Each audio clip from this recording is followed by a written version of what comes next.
is great, a rusty old banger in the driveway. One of us will maybe wear a toupee, but I will be in love with you.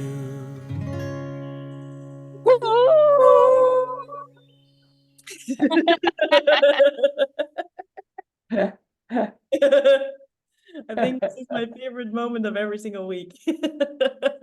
Hello, impact makers, small, little human and dogs. We're all in the house today. I love it. I love it. I love it. I love it. We're gonna have a stellar week, you guys. There's a lot of things that going on in your life, in the curriculum, in our community, so many things. So before we dive into next level stuff and learning new strategies and anchoring in what we've already learned, let's do some wins. Like, I believe there's a lot to celebrate. So who would love to share something today? I'm gonna point at people. First, Kristen. Share it with us, woman. What is going on? I'm so happy, first of all, that I get Wi-Fi. We're charging the Tesla, as you can see, but I'm so happy that I'm on the call today. Number one, I just have to say how grateful I am to all of you and this community for coming into my life at the absolute perfect time. No coincidence in that. The win, as you all know, this week, we are on the road right now to Atlanta to, fingers crossed, I am one of the semifinalists for Speaking with the Stars. So Thursday, tomorrow, we will find out if I am top 6 who will actually compete with Speaking with the Stars at an event that Lori so graciously is coming to, Build Your Brand Live. So I'm just so appreciative and grateful for this moment. OMG. Yes, yes. And when you say fingers crossed is let's freaking go, right? Like you did all the preparation, you put in all the work, you know what you're doing, you're visualizing you even winning, right? You're throwing the stone, what I sometimes call. You're not like thinking about like what is the smallest next step that I can do. It's like what is the big dream? And sometimes when we throw the stone a little further, the smaller steps in the now become way easier because you know what the bigger picture looks like. And yeah, we're all supporting you, Kristen. So keep us up to date through the WhatsApp group because we're here to celebrate you. This is freaking amazing. And I would love to share this book for you all if you have not read this book. I've been as we're on the road, and I just didn't like your one, but wow, some relevant stuff. It's Dan Hardy. I think it's Dan Hardy. The gap or the gain, between the gap and the gain, that book, and talks about, you know what, like you just said, Lori, you know, I'm so grateful for this moment. And when you detach yourself from a need, you don't need to win this competition. It doesn't make me any more valuable or worthy. But I want to just great gratitude of flow. So that level between gap and gain, I'm approaching this competition to gain. There is no gap. You're already a winner. If you've already. Yeah. She already declared that she's going to win, and the Wi-Fi will come back on. And Chris, I saw your message in the Slack. It's already done. You just have to show up, right? This is preparation season, and this is a really good seed for us to plan in week 8, right? Because in week 8 we're gonna record our talk, and we can really overthink that moment and prepare everything like the day before. And you've been preparing for 4 weeks now, right? It will already be done. And for anyone who has the title of the book, please put it in the chat for Dory. I think some of you wrote it down. It was something with the gap, so you can read it with Dory. Flavie, what can we celebrate with you? What's going on? The gap and the gain. Thank you, Luke. Yeah. So I'm with my little boy.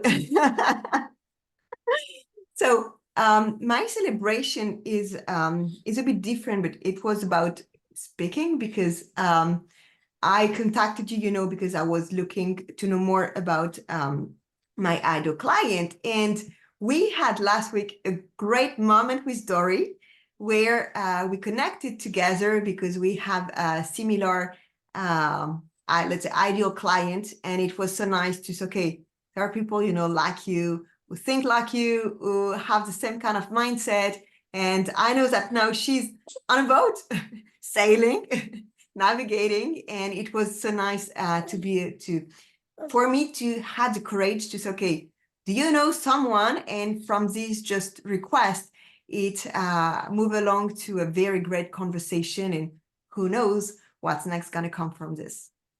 Wow, that is phenomenal. That's an amazing win. Like, first of all, leveraging the people that are already in the group. And welcome back, Kristen. Leveraging the people that are already in the group, because people know people, right? So maybe someone in this group needs your help. Maybe someone in this group knows someone that needs your help. So connecting with each other, that's a big win already. Then to say you have the courage to actually ask, because we did this experiment before, right? Like, who loves to help other people? With a raise of hands. So if you don't ask, you're doing other people a disservice of their happiness.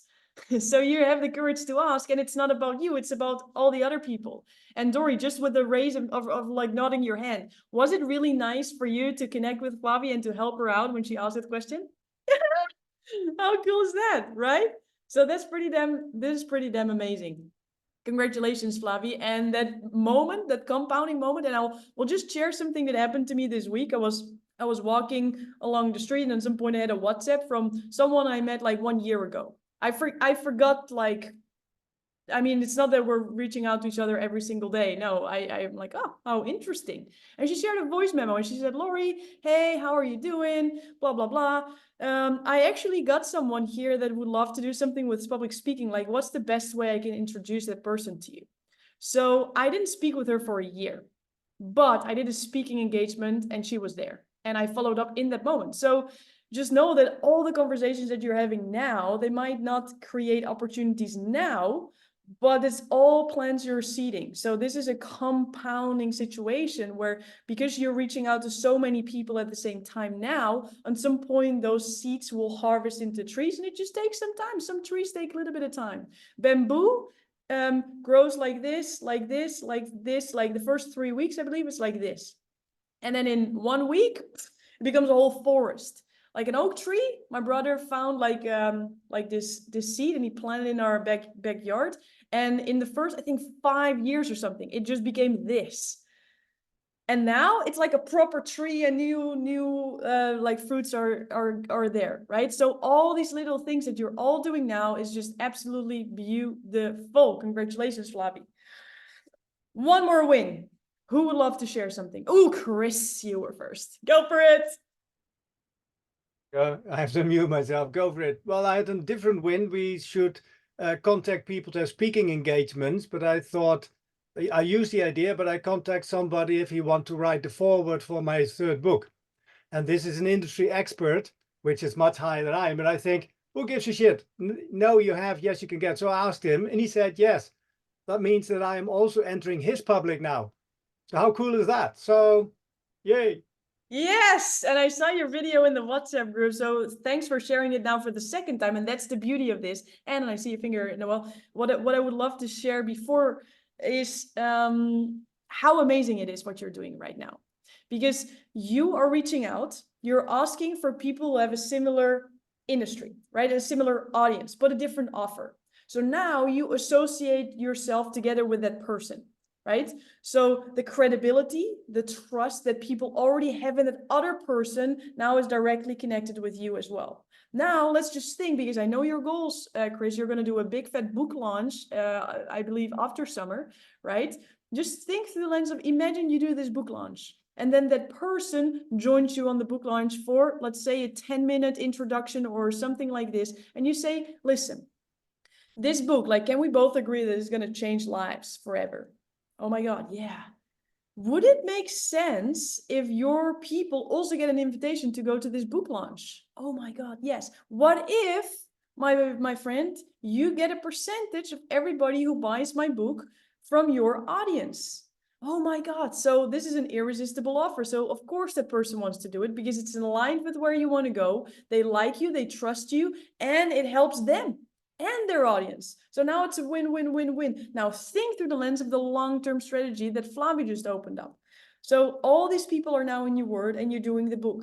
But Chris, do you have a course that you can offer people? Yes, I have. Yes, you have. So what if they start to read the book and then they're like, oh my God, this is amazing. I'm gonna join the course now. And this may sound logical, but I want to share the power of all of this. You remember in the first maybe week, I shared this photo of me standing into a group of like 5 people in a dark, almost basement, and this was my speaking engagement. And a lot of people would maybe think this is not worth my time. That person, there was one person who started in a low entry product, but she bought every single element since, right? So sometimes one new client on a very low level can just be so valuable over time. So let's just think about the long-term relationship that you're now building with that person. So you can do this every single time and you become an authority in their audience. So this is an absolutely, absolutely, absolutely beautiful, beautiful win. Congratulations. And for all the other wins, let's put them in the chat for now because we have more and more people joining. If you have something that we can celebrate, please put it in the chat. And then we're going to look at what we've all been doing and where we're all going. Because right now, we're in week 4 of the Public Speaking Academy. Week 4, week 4, week 4. And I just, first of all, honestly want to congratulate you. You made it all the way here. And stuff happened in your life. I don't know what you're exactly going through, right? We're sharing wins, we're sharing all these beautiful videos, but I don't know what you had to create, had to manage, had to organize just to be here. Nilsa, Kristen, Dory, Chris, Flavi, Luke, Soraya, Sonia, Noelle, Monica, you're here.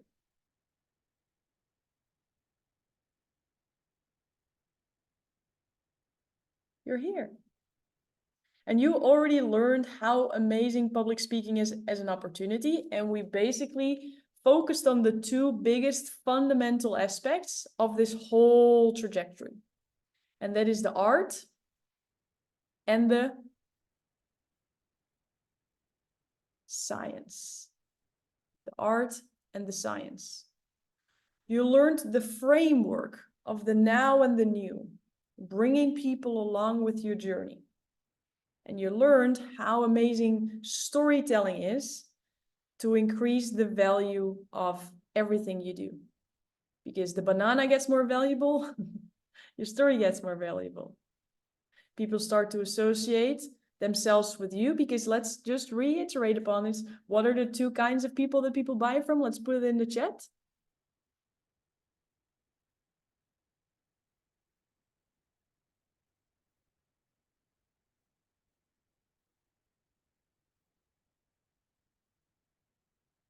People like me, that they trust me, people like us, and who want to be like us, right?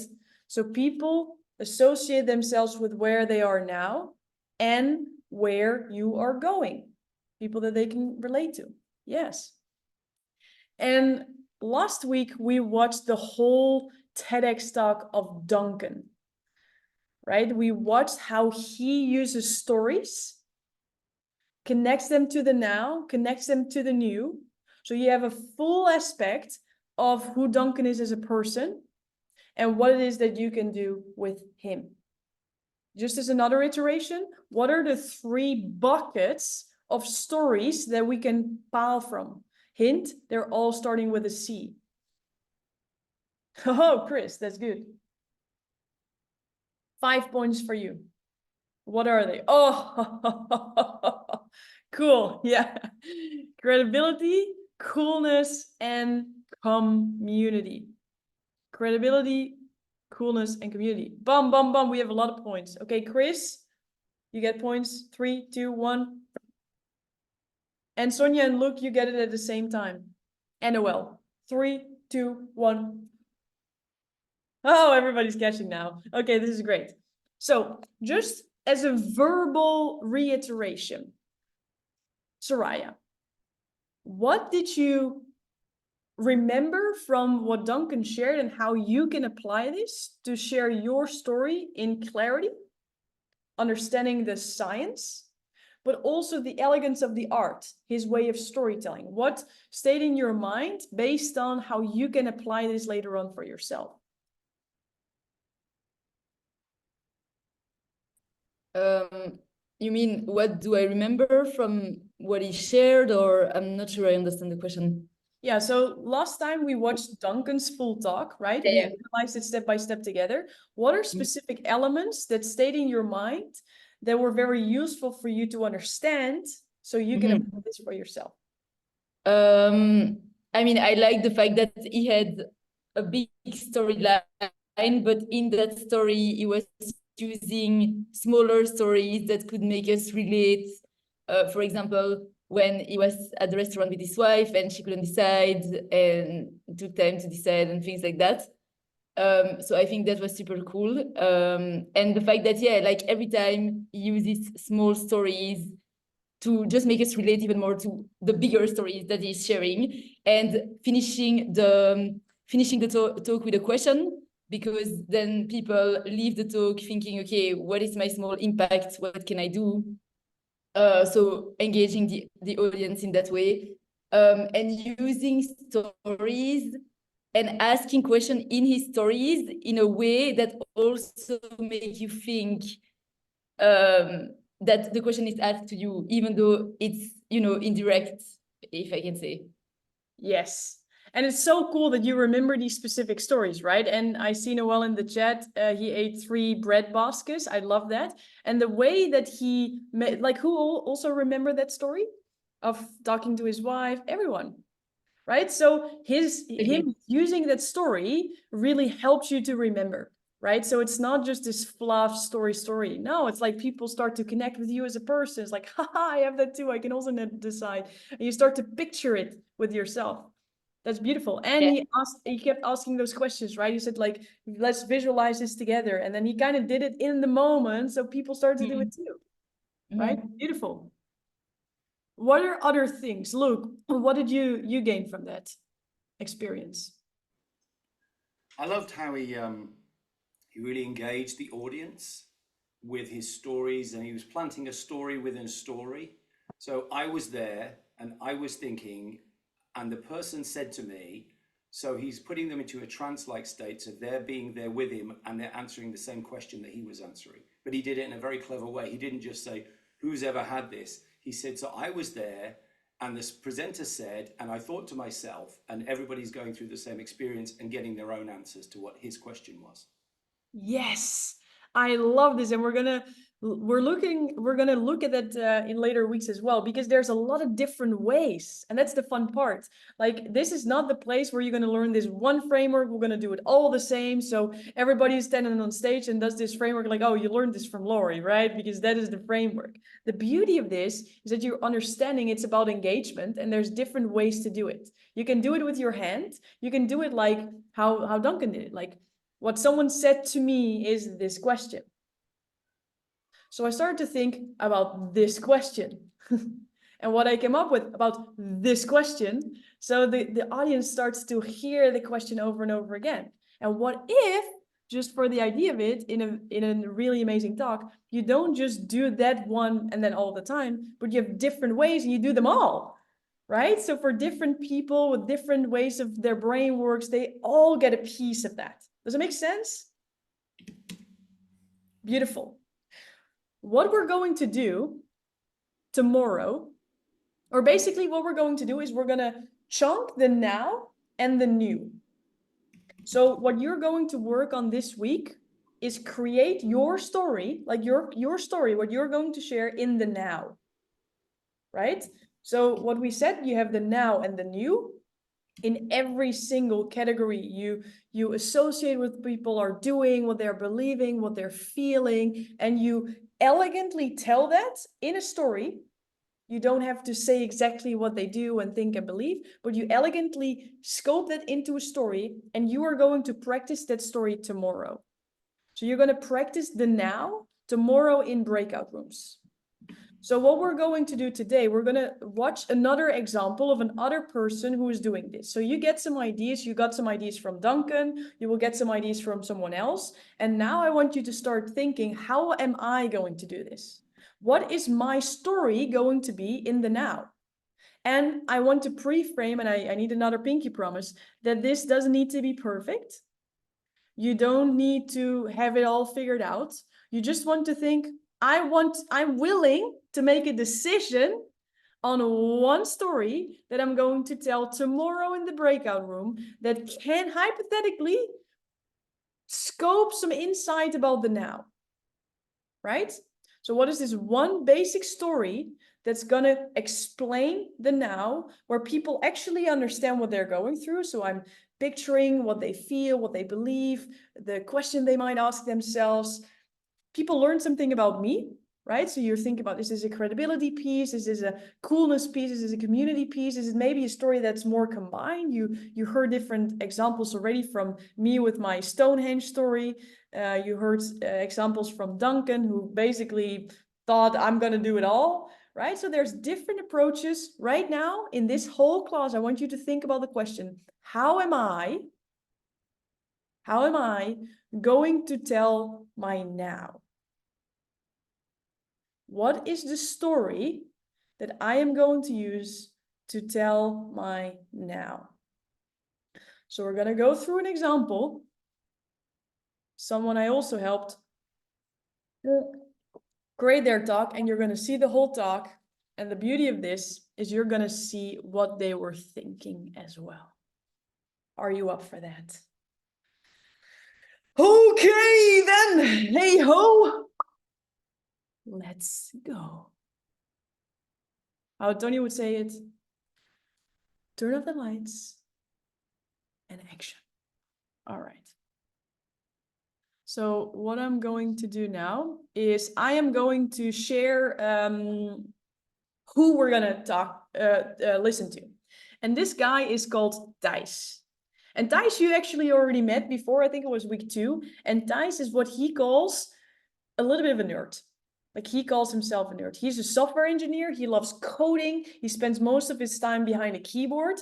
And he thought, okay, I have this skill and I'm helping computers run faster.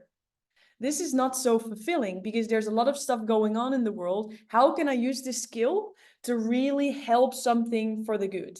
And what he got himself into is creating a new system where African rainforest rangers get a signal when an elephant is in the surroundings and when poachers are there, so they can go to that place fast and really save wildlife.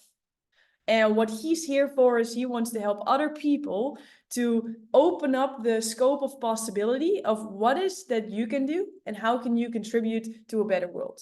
So this is Thijs. Again, what he calls himself an epic nerd, and he has this idea, okay, I've been through this journey, but how the heck am I going to share this with others? And this is what Thijs felt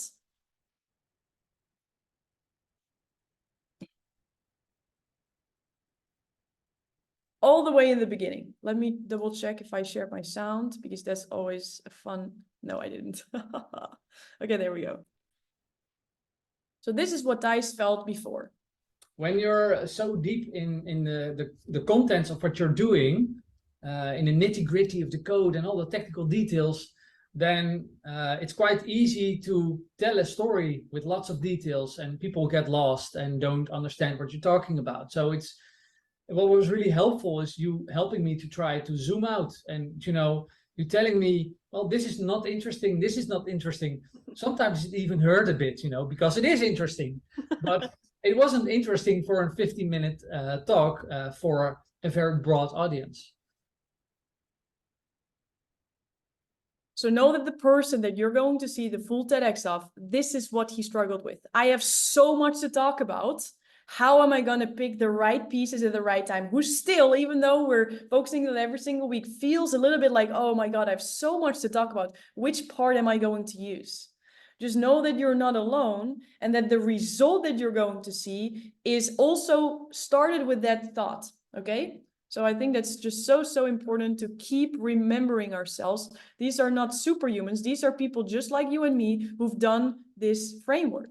And this is how he felt after. I felt nervous, very nervous, I could feel it in my body, but I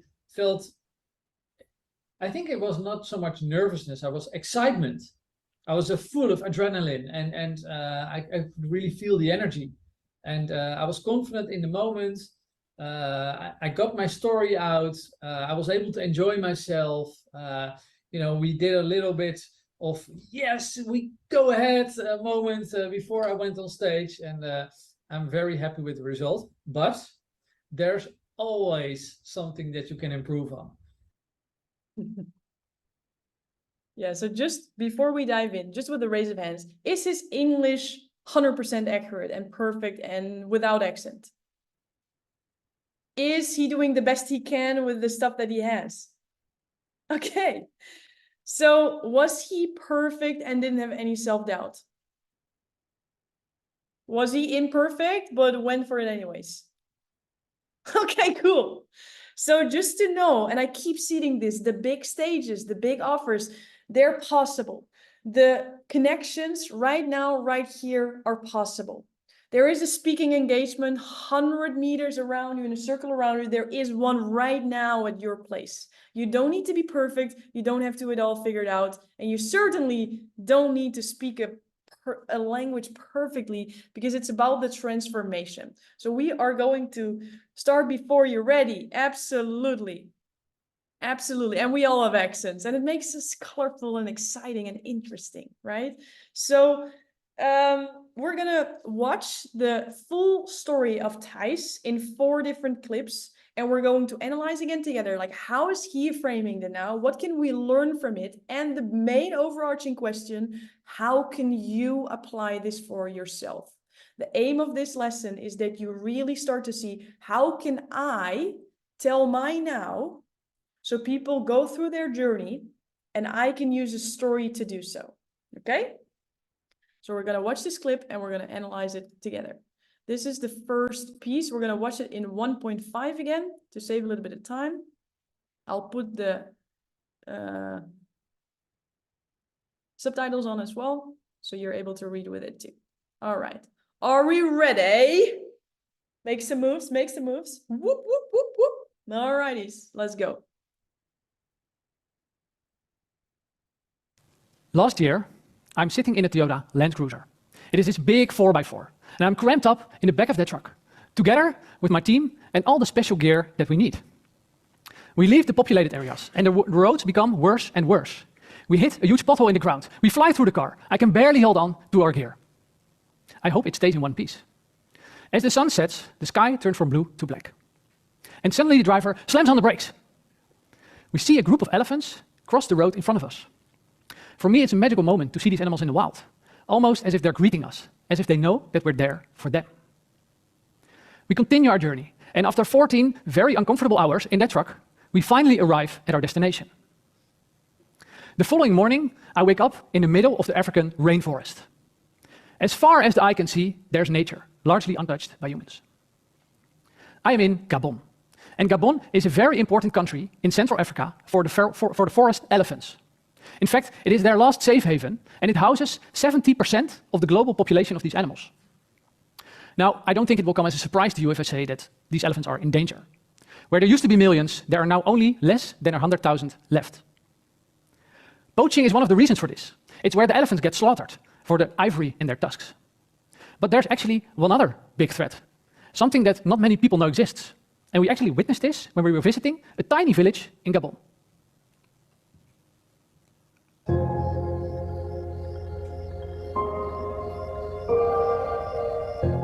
Ce n'est pas bien, on ne va pas bien. On va maintenant mourir avec la faim. Vos éléphants, ils sont là. Les dents, ils sont là en train de manger. Nous-mêmes, on n'a plus accès de piétiner nos plantations. Elephants had broken into their plantation and were now eating the food these women need to survive. This is called the human-elephant conflict. Scientists have found that the trees in Gabon are producing less fruit every year. So what you get is hungry elephants, or should I say hangry elephants, because they break through fences into plantations and steal the food of the locals. And these are deadly conflicts. Sometimes elephants charge and kill people. In retaliation, the farmers plant traps. I've seen pieces of wood with long nails sticking through them scattered throughout the plantation, hoping that elephants would step on them. or sometimes they throw spears or use other weapons, sometimes killing these elephants. Now, by now you might be wondering, who is this guy? Is he a biologist? No. The truth is, I didn't even know the human-elephant conflict was a thing, or that Gabon was a country, until I started working on this project. I spent the last 20 years of my career behind the keyboard. I'm a software engineer. I write code. And today, I want to share how a nerd like me ended up in the African jungle and what I was doing there.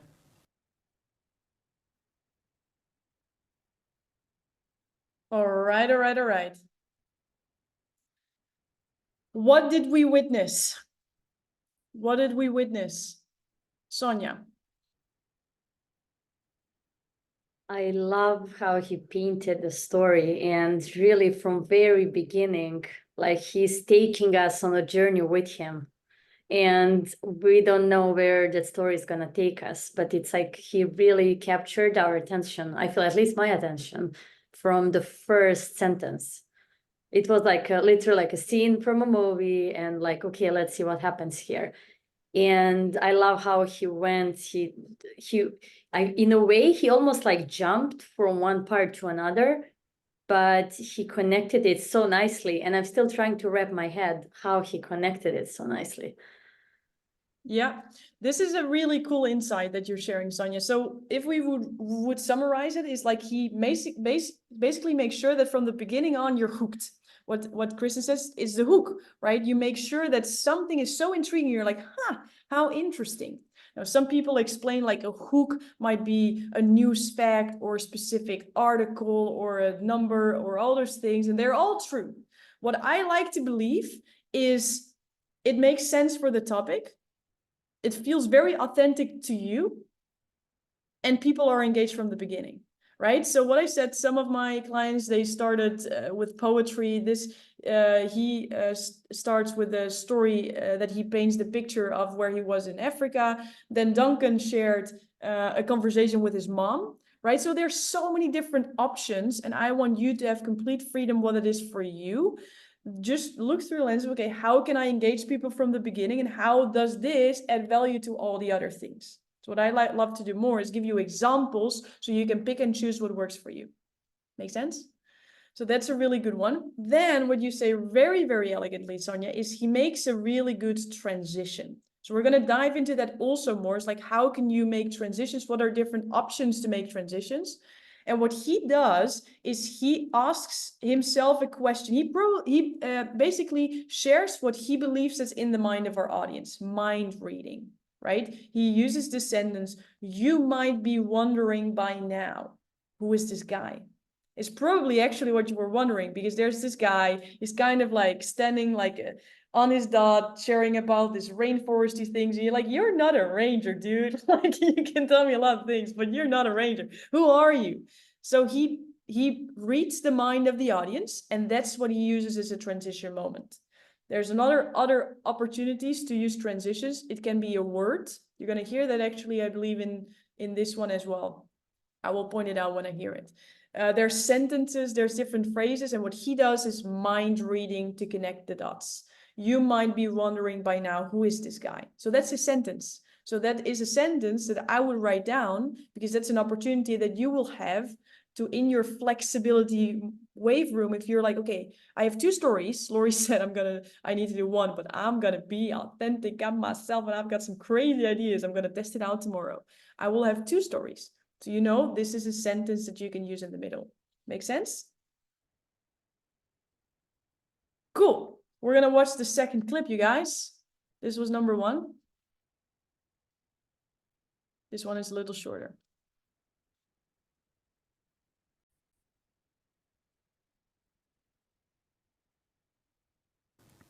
It started 10 years ago. I was writing my code, doing my thing, and I loved using technology, but something was not right. By then, I'd probably written like 1 million lines of code, and I started to wonder, with how many of these lines of code did I actually do some good in the world? I realized probably not that many. And this made me feel useless. But it did change my perspective completely. I now wanted to make sure that I could get the most out of my lines of code. And this started small, just by thinking, maybe I can write the same thing with less code. But soon I started to wonder, what if I could use my coding skills for the bigger challenges of this world? Now, this is a nice idea, but it's not that I had this magical aha moment and I suddenly knew what my purpose in life was. No, I had no clue. I still felt a little bit lost. One thing I did know, I had to get away from behind my keyboard. So I started to explore. I started to do different things and talk to people. And the more people I talked to, especially people that were working on stuff that I knew nothing about, the more I started to realize that I had a unique perspective with my technical background. And slowly I started to believe that I could make a change. So a couple of years ago, we were talking to rangers. These are the people in Africa in the field protecting animals in these vast areas. And at some point, they tell us that they often work with camera traps. There are these things. You can just buy them. You can strap them to a tree, and when there's movement, it takes a picture. And they use these things to monitor the movement of wildlife, but also to know where poachers were active in their park. And we talk to these rangers, and they tell us that every couple of months, they have to go to these cameras, replace the batteries, and then they can get the memory card out of there, and then they can see, well, there was an elephant here 4 weeks ago, and there was a poacher here 8 weeks ago. And that is when we thought, wait a minute, what if we could make such a camera that it would alert rangers in real time of what is happening in their park? That could be a major game changer for them.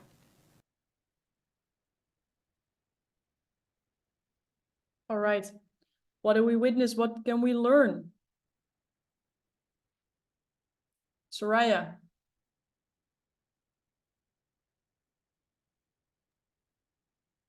I don't know, here he's explaining a solution that he thought about with basically using his skills as a coder in having more impact for the world with this mission, right? And how we can link both together, and explaining in the beginning that he was also a little bit lost in the beginning and he wasn't sure how to do this, but eventually he found a way, you know? Yeah. And what is the good thing about that? About bringing people not from A to B immediately, but bring them along the journey and the thought patterns that you had yourself. Well, it makes it if you can relate, then you can follow better, right? And I feel like everyone can relate to this feeling of being lost, of not knowing exactly where to go. I think everyone wants an impact in a certain way, even though some people are less aware than others, but I think we can all relate to this. And so if we go slower with more realistic things, we can follow better the entire story. Yes, beautiful. And he also asked himself a question, right? So he asked himself a question like, how can I actually do, how can I contribute to this? Could there be a way? So he's asking that question to the audience as well. So he's bringing the people along the journey. This is what I felt, these were the feelings. He shares his feelings. He asks himself a question, and then he brings what if it could be possible, right? Mm-hmm. And this is a constant and never-ending improvement situation. So the next version, and Thijs is crushing it right now. He's in a lot of AI conferences and he's really sharing his ideations. Is super cool. Now he uses more okay, who else would consider to believe, create different ways of engagements. Mm-hmm. So please look through the different videos. What do I like? What do I want to pull from Thijs? What do I want to pull from Dank? What do I want to pull from Lori? What do I want to pull from myself? What do I want to pull from the videos that I'm watching? And I'm like, oh, that's an interesting way of engagement, right? So it's not this one perfect framework. It's what can you get from all of them a little bit? What I would love to add to that is, and I saw your comment in the chat, Noel, meet people where they are. Real, and that's why we first want to paint the now, right? We don't want to bring them to the new. We want to first let them feel seen in the now. So things that he does really well is he shares a nice balance of details, right? In the beginning, he was explaining me how these cameras work. He's like, Lori, I'm happy if I share my sound when I share my screen on Zoom, I don't understand any of this. And frankly, I don't need to know all of this for the transformation that you're trying to achieve. Because the transformation is not, let's explain people how they can create their own perfect camera and also go to Gabon or maybe to go innovate in another country. That's not the goal. The goal is, how can you paint the picture in the now so other people also want to do something for the good? So the only thing that this camera needs to be is understand that it's something with a camera and paint the picture of what you did there. Does it make sense? So when he asked me, Lori, how much should I tell of this story? I didn't answer that question. I said, what is your aim? And how is this part of your story going to add value to that aim? And then he practiced a couple of different things. And we're like, this is a bit too much. Now I don't understand any of it. It's very short. Then he thought, you know what? I'm going to bring it on the stage. Perfect. Does that mean that you need to bring props every single time you go somewhere? Chris is like, no, it's an opportunity. He is using clips in his presentation, right? He's showing different clips. Does it mean that you need to show clips everywhere you go all the time? No. What we wanted to create is the scope of like, whoa, this is actually really big. So you're going to see different clips in the further situation, because this is was an enormous project. And the visualization and the storytelling did one piece, and we tested it out. We thought with this little clips is going to add value to the aim that we want to achieve, which is you can actually do crazy cool big things if you dare to choose for yourself. Right? So it's not about this beautiful solution, it's about this is possible. All right, let's watch the third clip.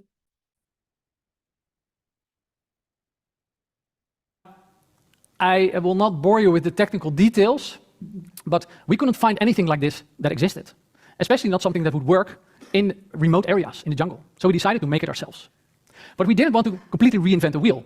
So we found smart ways to combine as much existing technology as we could find to create a working solution as soon as possible. So we took this existing camera, we opened it up, and we added some of our own hardware to it. And this allows it to communicate with this mini computer. And this mini computer downloads the images from that camera, and then it uses artificial intelligence to automatically recognize what is on the photo. Is it an elephant, a human, or maybe something else? And then using the satellite modem, we send that information through space directly to the phone of the rangers. Now, we were dying to try out this technology in the wild. So we drive to a forest near a small village that was suffering from human-elephant conflicts. And this was the moment that we had been working towards for a year. So we were really excited. So we jump out of the truck like a couple of excited teenagers. And then suddenly the ranger's like, shh. And he listens. And he smells. And he explains to us that this forest is full of elephants. If we go in there and we surprise one, it might charge. And it will run through the forest like there is no forest. And I will probably stumble over the first twig I encounter. I could feel the tension as we head deeper into the jungle. And the ranger is looking for an active elephant trail. He's looking at the ground, at the bark of the trees. And we find a good spot. So we deploy our camera. And I had configured it that if the camera sees something, that our mini computer would immediately send a WhatsApp message to the phone of my colleague. That night, I'm lying in my bed. It's very hot. I cannot sleep yet. And the worrying starts. Are there no bugs in my code? Did I configure everything correctly? I think about home, about my family. I remember a conversation with my daughter Julia. She's now 12 years old.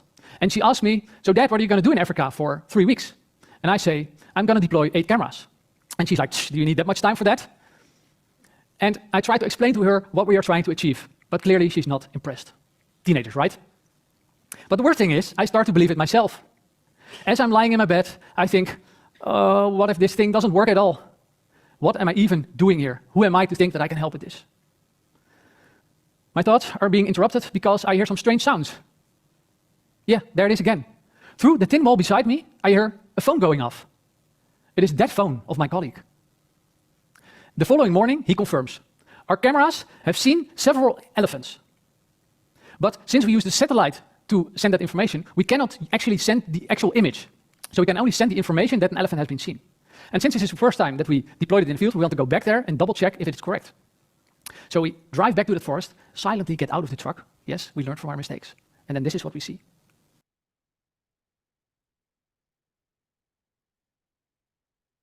All right. There was a lot there. Chris, I see you're loving it. Cliffhanger. I want to see it. Yeah, oh my God. Yeah, he pulled us in the story, so we were just waiting. Okay, what is what we see? There you go. Yeah, so he did it really well, right? Like he really draws the attention. What did he do well there, Chris? Like what did he do really well in this pass? Well, what You for tell me it, worked, Victor. what Yeah. for me worked is that he's almost acting it out, and you can see his enthusiasm. So he has body movements, and he's really he really draws you into the story. That's what I certainly felt. I tried to figure out what he exactly did, but that's how I felt with his movements and with the change in tone and articulation, like something fast, something short, and something here and oh, something there. So that's what I noticed. Yeah, very good. And if I would tell this in one sentence to make it really easy to apply this directly, is what he does, he doesn't describe what he did. He could say like, and my daughter Julia then asked me a question about like what I was going to do there. And then I said like I was, like deploying 8 cameras. He teleported himself like he was reliving that moment, and he was telling it like it was happening now. So then my daughter Julia said, Dad, what are you going to do there in Gabon? Like, do you really need so much time for that? And then I felt, wow, right? So he is time traveling to those moments, and he's sharing like it's present. So what you're doing now there, and this is about like audience engagement, is you let the audience engage with it now too. Does it make sense? So this is a really, really beautiful way for you to also think through the lens of how can I optimize my engagement without making it so complicated, without memorizing all these different things. If you can remember one thing, I time transport myself to that moment and tell it like it's happening now. That will make it very easy for you to do this automatically. And this is a pinky promise you all made, so I'm gonna really, call you out in that way, is it won't be perfect in the first time. Like Thijs practiced this relentlessly. Like, I think I have some first footage recordings. They're very different. He practiced this relentlessly. So just know that he used this framework too, the now and the new. What are different stories? We started with 1, and we started to put more elements. I will show the overview of what that overview looks like, just for your visual brain to start to see how this all works. So this is a beautiful one, Chris. He really time transports, and Dory, really, really beautiful observation, is he adds a community piece, right? It was a lot of credibility. It was a lot of, like coolness with your drones and stingies and cameras, whoopie floopy, Africa, rainforest. But who's Thijs? We know now he's a nerd. He qualifies himself as a nerd. He reminds you in the audience a couple of times of that, because he makes this joke about like, I probably stumble up the first twig I encounter. So he kind of like reinforces that identity. And now he brings a different part of the table. And who felt like I saw Dora Flavi, you're like, I relate also with her daughter, So there's these emotions that pop up just by that small story, right? It was like probably 3 sentences. He creates this whole new pathway inside of your brain. Like who felt it? Like a shift in energy, a shift in focus with yourself while you were listening to the story, right? So by him just throwing that piece in there, and he will come back to it, which I love. So it even makes it more rounded. So let's watch, let's end the cliffhanger over here and show you what actually happened.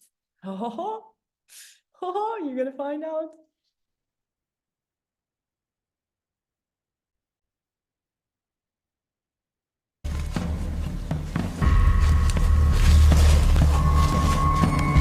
Yeah, that's the eye. It's the eye of the elephant.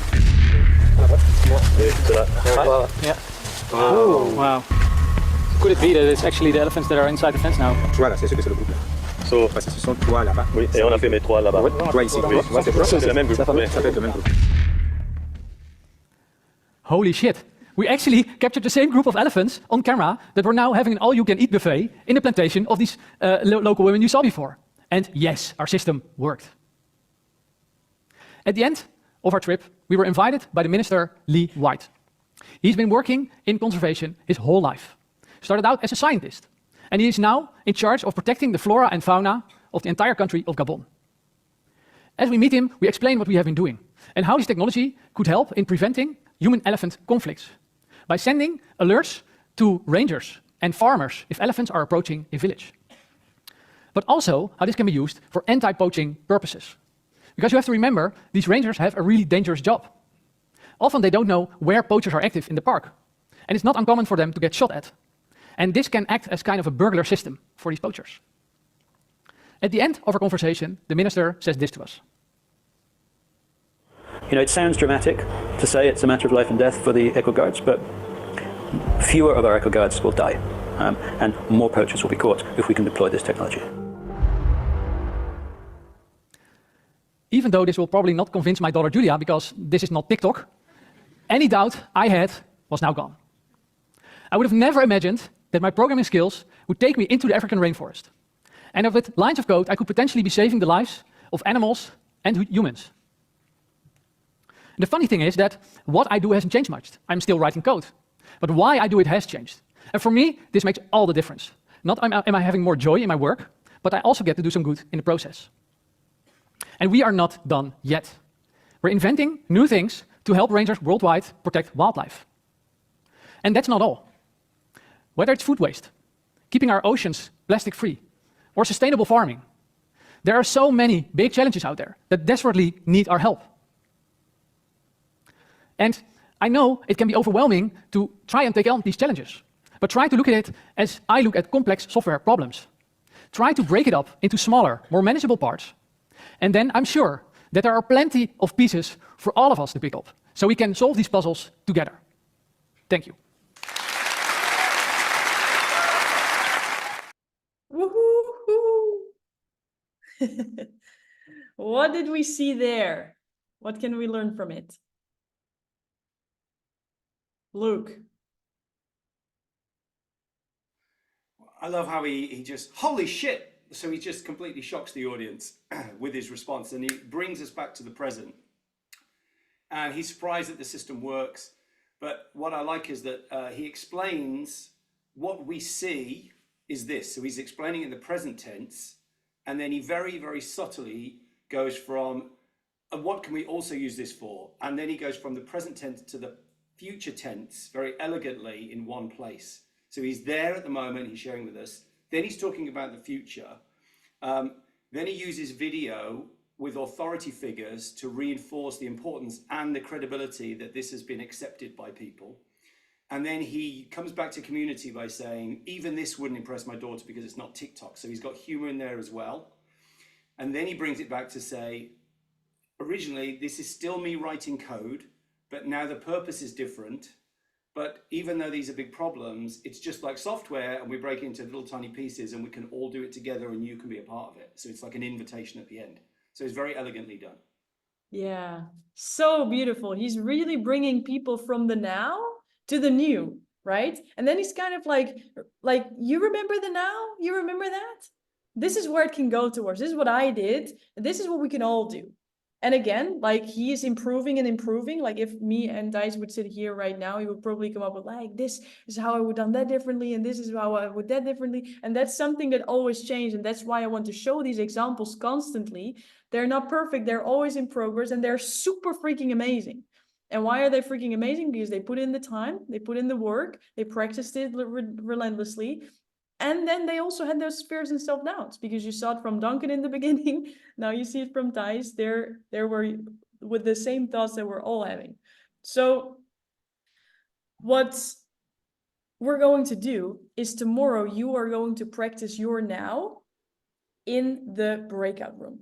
So you are going to pick one story that can tell the now, that can bring people through that moment of recognition, if that's even a word, right? Where they recognize themselves, like, this is where I'm now. These are the thoughts that I'm going through. These are the questions I'm asking myself. This is what I believe. Oh my God, Flavie, I start to understand a little bit about who you are. You know, it doesn't have to be, I'm baking for everyone. That's one part of your life. What story are you going to use, right? What story are you going to use? Is it going to be just credibility?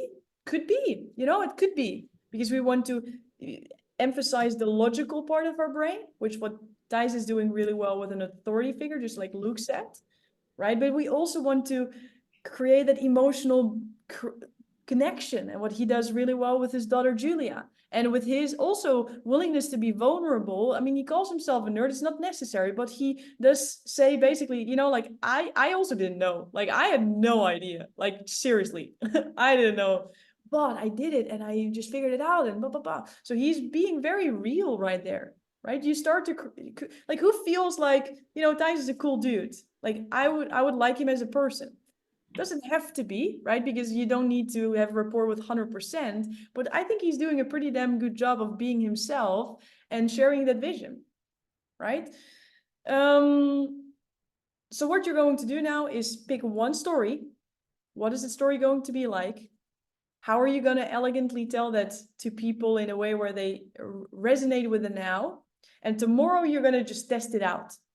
So if you want to prepare this, be my guest. You can.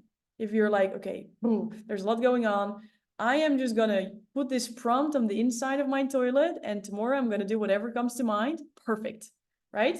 So tomorrow in the breakout rooms, you're just going to practice it out loud. You're going to practice the speaking muscle. You're going to see how it goes. You're going to feel what other people are doing and you're going to get inspiration from that. And I cannot emphasize this enough.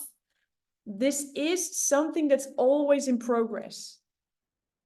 Right now, you're going to pick one story and I'm going to ask you just the same as we did. I see you look just the same as we did with the framework. You fill it in and it can change over time. And the same with the decisions of the story. What I would love to invite you to is pick one and marry it for now. Because the more you start to upgrade one story, the better you start to understand how you can apply these things. It doesn't have to be the story that you're going to tell forever, like the Stonehenge story I used probably 3 times and then I got bored of it myself and I created new stuff because I like it. It got authentic to me. If you want to use the same story over and over again, it's totally up to you. It's not my jam. But because you practiced it with one, you start to see, wait a minute. Now I start to understand how I can do it with someone else, some other stories. But it's really important to pick one and make that really good. Because then you change something that's really good instead of like all these half pieces that are all not really worked out. Does it make sense? So are you willing to just pick a story, even though you're like, oh my God, maybe it's not the one, but it is the one for now because you're going to upgrade it and make it really good. So you feel comfortable and confident in week 8 that you have something that you can share that you're like, okay, this is pretty damn cool. It's not perfect, but it will never be because I'm always improving, right?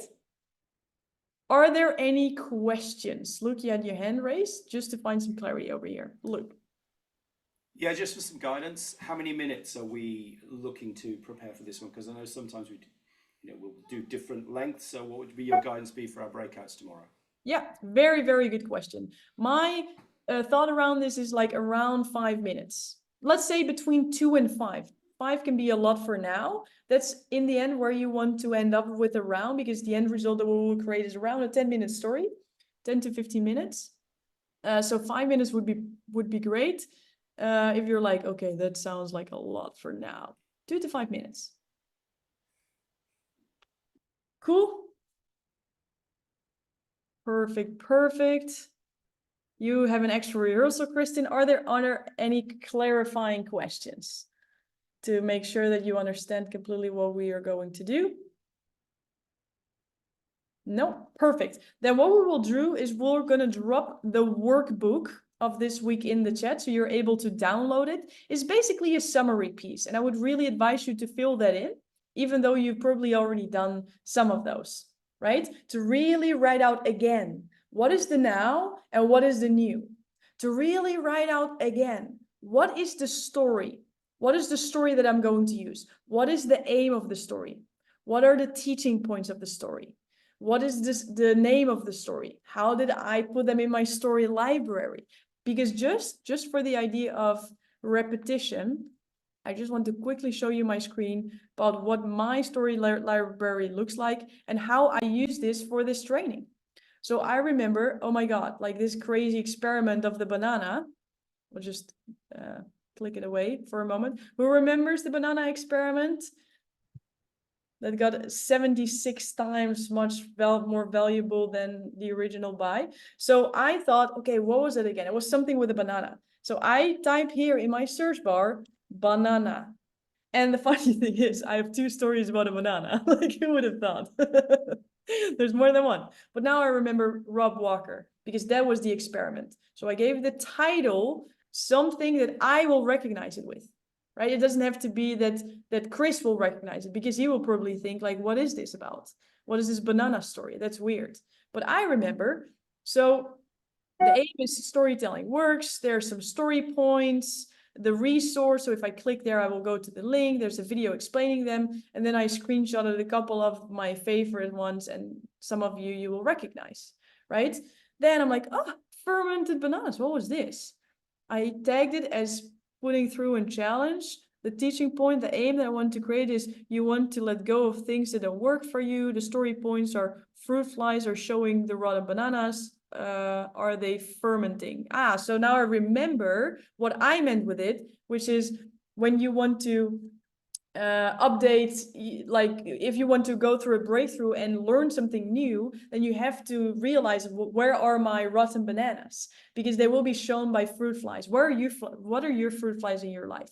What external circumstance is showing you that you need to do some internal work, because something inside might be ready for the trash, right? So this story bank, the story library, keep filling it with all the beautiful stuff that you're going to go about, what you're reading in books, what you're learning from other people, what tomorrow you're going to hear from your peers. Maybe they use a picture statement that you're like, oh my God, this is freaking phenomenal. I'm going to use this for sure, right? So this is a constant and never ending habit that you're starting to develop more and more.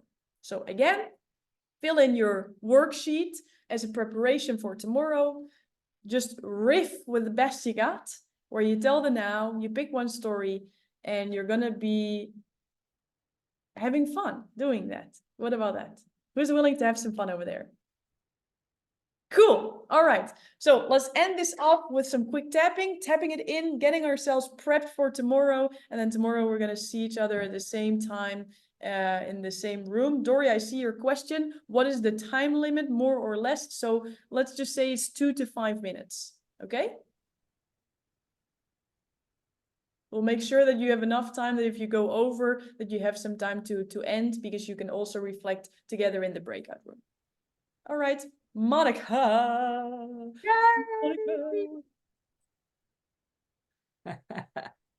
All right, let's start tapping. Whew. So what you have tomorrow is a homework assignment of picking one story. And as I saw in one of the things, what if I don't know which story to pick? Do I have any stories that are interesting? I don't do elephants. I don't save the world. Can I pick a story that actually matters, that people are going to care about? Or maybe I do save elephants. I do save the world. And what if it's possible that in this process of picking one story, we have credibility, where you're going to have community, we're going to be uniquely cool, the way you are uniquely cool, the way this man was uniquely cool, but super nerdy and dorky. What if it's possible that the discovery of writing your own story, of picking a story that is in your now, that are your thoughts, that are your beliefs, that are your picture statements, that are your conversations that you've had with other people, that you actually get to bring into your story, that you get to bring your community into your story. All of those elements are part of what we were working with today.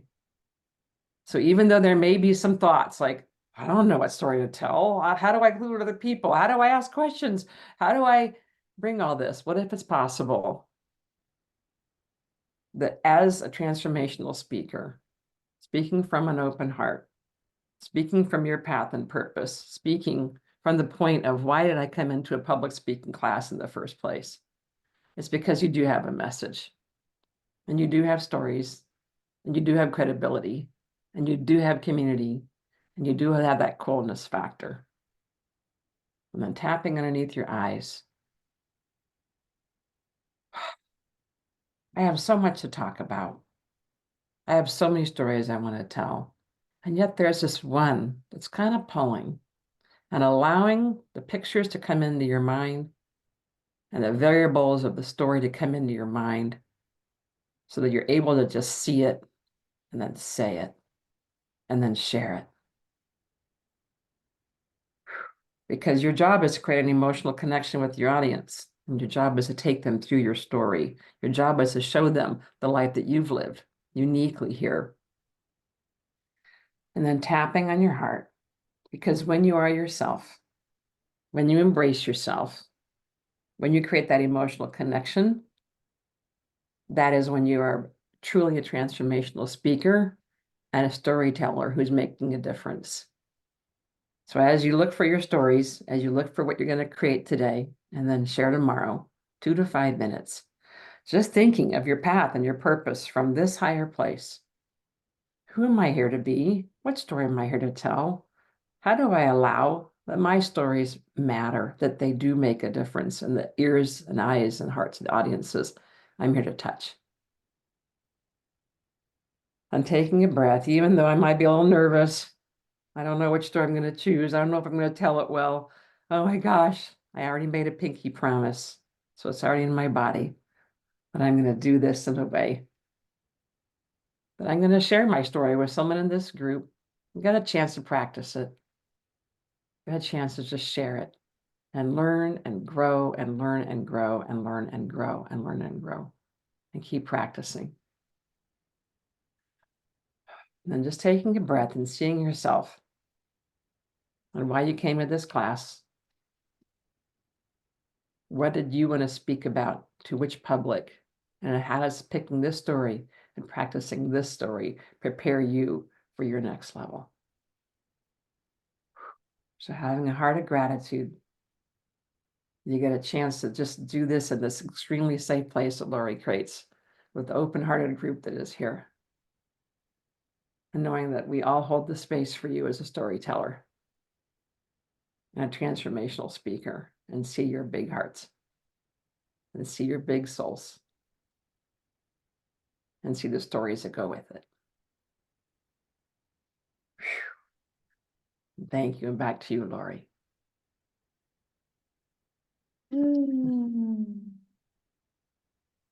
You're all impact makers. You're all doing it. And we just took another iteration. Ha! It can be fun, easy, and impactful. Beautiful. All right, my friends, we're going to see each other tomorrow. Download the workbook. It will also be sent into your WhatsApp group and the recording space. So you have access to that. And then tomorrow, we're going to practice. All right. See you all tomorrow. Bye-bye. Ciao. Ciao.